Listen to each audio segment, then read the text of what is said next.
Hi guys, not all Tories are crazy headbangers. There are a few moderates still in the party who actually understand reality. One of them is the new chair of the Northern Ireland Affairs Committee, Robert Buckland KC. Robert recently gave a constitutional lesson to a loyalist representative.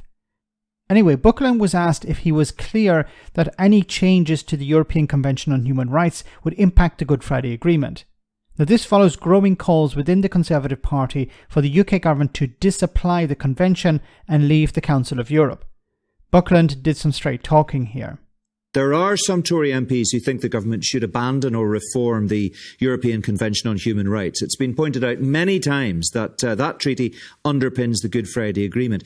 You are clear, as I understand it, that your Conservative colleagues should be very careful what they wish for. As a former Justice Secretary, just spell out briefly, if you would, why the ECHR is, in your view, so important.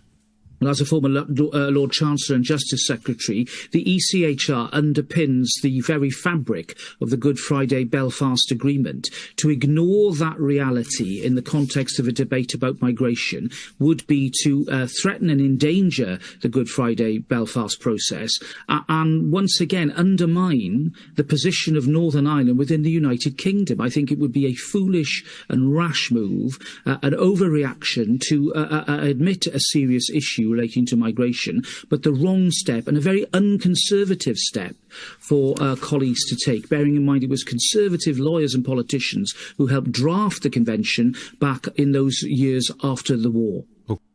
How times have changed. Now, it's very concerning because a potential leader of the Conservative Party, Suella Braverman, has talked about leaving the convention. Now, you don't leave the convention, you leave the Council of Europe, you don't apply the convention. But this is extremely concerning because, like Brexit, we tend to think nobody would be stupid enough to do this. And like Brexit, it's difficult to put the pieces back together after.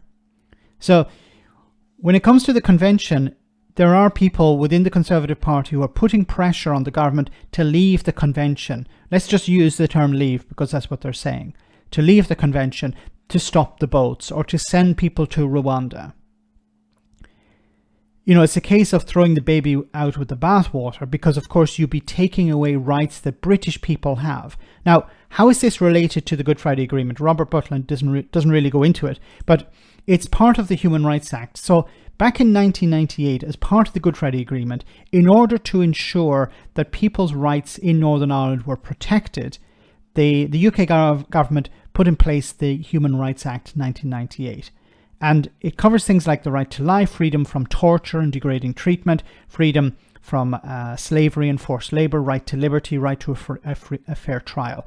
So in order to maintain the peace in Northern Ireland, the UK government agreed to implement the Human Rights Act as part of the Good Friday Agreement, which means that if the Human Rights Act was removed, it would mean that the Good Friday Agreement potentially would need to be renegotiated. Now, the EU, the US, the Irish government don't want to renegotiate the Good Friday Agreement. And most politicians in Great Britain don't want the Good Friday Agreement to be renegotiated. But that's potentially what could be on the table. Now, renegotiating it, I don't even know how that would work.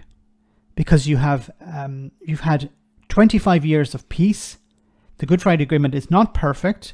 Maybe it needs some sort of reform, but it would need the parties in Northern Ireland, the Irish government and the British government to come together and to hammer out some sort of deal. But the Irish government is not interested in opening up the Good Friday Agreement in order to satisfy a few racists and bigots within the Conservative Party who want to stop the boats or send people to Rwanda.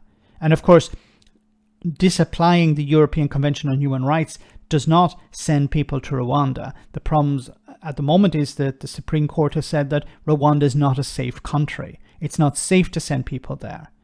So it's nothing really to do with the European Convention on Human Rights. But of course, the headbangers within the party want the UK out, just want to throw anything at the wall, hoping that that will stick and they'll be able to use that to, I don't know, to restart sending people to Rwanda. Or is it just a trick? Is it just a gimmick?